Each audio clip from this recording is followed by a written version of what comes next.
აქედან კარგად ჩანს მარჯვენა მხარეს რა მდგომარეობაც არის, აქ მინდორიც არის, ტყეც არის და მარცხენა მხარეს უკვე დამუშავებულია, ისევ მიმდინარეობს იქ დამუშავება და საბოლოოდ ეს მხარეც დაემსგავსება მარცხენივ რაც ხდება იმას.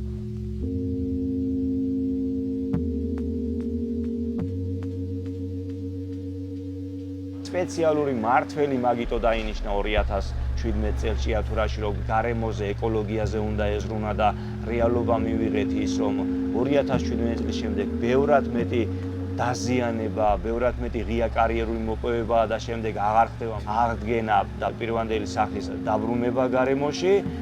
ყოველ ჩვენს მოთხოვნაზე იყო ეკოლოგიური საკითხი ერთ-ერთი მთავარი მოთხოვნა.